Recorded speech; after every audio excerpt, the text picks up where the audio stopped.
Hej Benny. Vi har lavet sådan en lille fin fremlæggelse her. Og her kommer indledningen. Præstationssamfundet har hersket over det danske samfund de sidste mange år, og det har skabt konsekvenser for mange. Samfundet omfatter presset og de problemer, der kommer som følge af, at det perfekte liv er blevet idealet for alle individer. Det har også resulteret i opblomstringen af depressionsramte unge, som føler sig uduelige og bliver tabt i kampen om elitepræstationer. Vores problemformulering lyder som følgende. Er det præstationssamfundet, der skaber angst blandt de unge? Og vi har valgt problemstillingerne. Hvad er et præstationssamfund? Hvilke konsekvenser har et præstationssamfund for den enkelte? Og hvorfor skaber præstationssamfundet angst blandt unge? Til at besvare vores problemstillinger har vi benyttet en kvalitativ metode, hvor vi har taget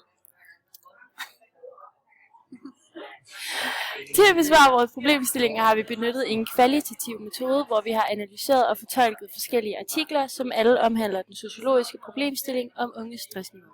Vi har opstillet problemstillingerne i taksonomisk rækkefølge, og de artikler, vi har valgt til besvarelsen, fremstiller problemet, men alle med forskellige vægt og synspunkter.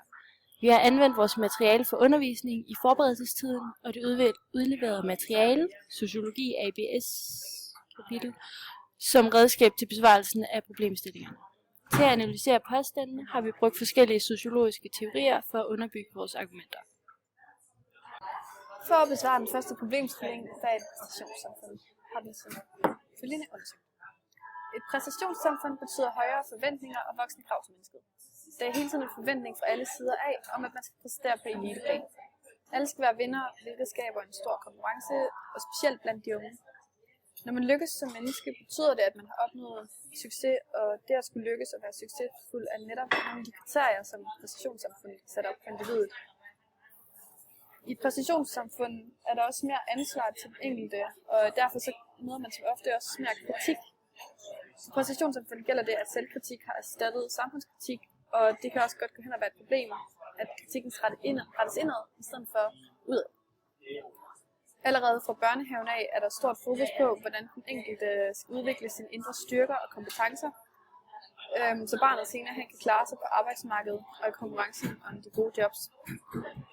Man kan altså sige, at nutidens ideal er, at man skal være robust allerede fra en tidlig alder af, og hvis ikke man er det, så skal man bare se at blive det. Men det er altså ens eget ansvar at blive det. At der er så vildt mange forandrings- og selvudviklingsmuligheder er en rigtig god ting, og det fremstår for mange som den ultimative individuelle frihed. Men tvangen fra det tidligere disciplinære samfund er altså ikke afviklet, selvom det der kan føles sådan. Tvangen er der stadig dog mere usynlig. Præstationssamfundet er også grunden til følelsen af, at det man præsterer lige nu ligger til grund for resten af livet. Konkurrence fylder utrolig meget, og det hele gælder om, hvordan man kan yde bedre. Man danner derfor også relationer til de personer, som gavner en selv, og dem, som man kan se sig selv i. En anden person skal nemlig ikke stå til hindring for ens egen præstation, om det så er i skolen, på arbejdet eller et tredje sted. Hvis man ikke mener, at man kan spejle sig i personen, eller hvis man ikke ser noget formål eller gavnlig i at knytte en relation til personen, så lader man simpelthen være. Man vælger til og fra mennesker ud fra deres kvaliteter og graden af identifikation med sig selv. Og så kommer vi videre til vores næste problemstilling, som var, hvilke konsekvenser har et præstationssamfund for den enkelte. Præstationssamfundet har bragt mange konsekvenser med sig. Et af dem værende er, at antallet af unge, som falder igennem uddannelsessystemet på grund af underpræstation, er stigende, og det samme er antallet af unge med psykiske lidelser, fordi det ikke længere er i orden at klare sig på et middelniveau. Specielt unge med en god social baggrund bliver ekstra hårdt ramt, hvis de ikke præsterer som forventet. Mange elever og vedvarende præstationsangst og en følelse af, at karaktererne og den aktuelle formål er afgørende for, hvordan resten af ens liv udspiller sig. En anden konsekvens er, som tidligere nævnt, at det er blevet tabuiseret at fejle. Man mener, at det er skamfuldt at fejle, og man holder derfor inde med sig selv, hvilket også giver problemer for den enkelte, som kan opleve en voldsom stress af at skulle gå med tingene selv. Det er på samme måde skamfuldt at have psykiske lidelser, hvilket står i kontrast til det ideal, man skal leve op til nu til dags. Det er her problemerne virkelig ligger for de unge, der filtreres fra. Forandringsparatheden skaber også usikkerhed for rigtig mange, hvilket påvirker psyken negativt. De høje forventninger er drænende, og de unge, der allerede er psykisk skrøbelige, bliver tabt i systemet, da de bliver valgt fra på arbejdsmarkedet i vores samfund, som i forvejen lider under mangel på arbejdspladser. Samtidig skal de unge også være forandringsparate, hvilket ikke kun skaber usikkerhed blandt dem, men som også påvirker deres psyke negativt. Noget, der er også vigtigt at kigge på som konsekvens af præstationssamfundet, er, at en dårlig livsstil i en så tidlig alder nemt kan resultere i, at den enkelte, som er ramt af presset, får færre op på arbejdsmarkedet, hvilket er enormt dybt for samfundet. Fordi så mange børn og unge bliver behandlet med medicin mod psykiske lidelser, er der altså også flere, der skal forsørges. Og hvis man kigger langsigtet på præstationssamfundet, kan det også betyde, at uddannelseskravene kommer til at falde ekstremt, fordi der er så mange, som bukker under for det store pres, og simpelthen ender med at give op. Problemet ligger grundlæggende i, at gymnasieelever oplever, at hver eneste moment er skæbnesvangert, og at man må faldbyde færdigheder på den sociale markedsplads, for ikke at blive udstødt af samfundet. Sygelig stress, for eksempel, er altså bare noget, man må leve med, fordi alle andre har det jo også.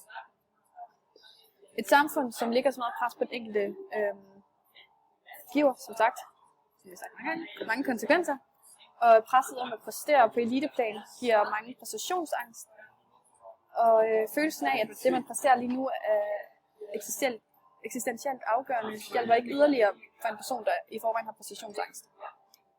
Desuden så spejler mange unge deres værd i det, de præsterer, hvilket giver mange lavt selvværd. At slappe af eller præstere af lav kvalitet er på grund af præstationssamfundet også blevet en synd. Præsterer man ikke, er man heller ikke med til at skabe vækst, og så taber man, hvilket bestemt ikke er idealet for præstationssamfundet, hvor alle skal være vindere. Det der som oftest med til at isolere mennesker mere og mere, og måske er det faktisk muligt, at man kan blive for individuelt. For skoleelever, der vælger mennesker til og fra ud fra kvaliteter, er der en stigende ensomhed på grund af presset om at skulle præstere på så højt plan hele tiden, og konstant være i konkurrence med de mennesker, der skal omgås. Desuden er præstationssamfundet skylden til, at flere unge giver op.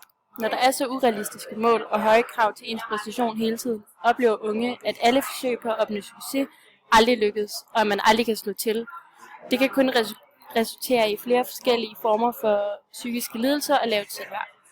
En del af samfundspresset med at ville være perfekt handler også i stor grad om, at man har travlt med at blive voksen for hurtigt og få det hele på den halve tid.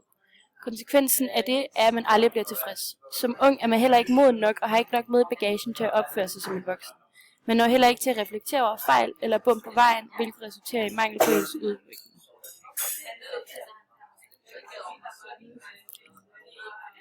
Denne model illustrerer menneskets udvikling.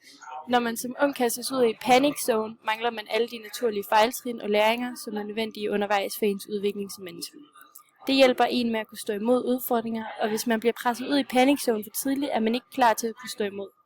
Man får ikke sig selv og læringen med, som er med til at udvikle ens comfort zone. Modsat hvis man bliver i comfort zone af frygt for verden, udvikler man sig aldrig, og det er en af de andre symptomer på præstationssamfundet. Dem, der opgiver på forhånd, fordi de ikke tror på, at de kan præstere på det plan, som forventes. Ja, så når vi til sidste del af vores problemstillinger, som er, hvorfor skaber præstationssamfundet angst blandt unge? Unge i dag er ikke kun presset med hensyn til skole, men i lige så høj grad med hensyn til venner og idealer. Det er nu også blevet et generelt problem, at unge nu også skal bekymre sig om at være populær og have den flotteste krop af alle dem, som man kender. Den ældre generation havde i deres unge dage kun adgang til deres venner i skoletiden eller hjemme ved deres fastnettelefon. Hvorimod i dag har alle unge deres mobiler på sig konstant, og derfor så får man aldrig den fred, man egentlig har brug for, fordi man skal svare alle andre hele tiden. På samme måde er man hele tiden under tvungen overvågning på grund af afhængigheden til de sociale medier, som gælder om at vise sig selv og sin omgivelse frem for verden. Det betyder også, at frygten for at være alene er blevet stor, hvilket lidt går imod det her med, at vi bliver mere ensomme.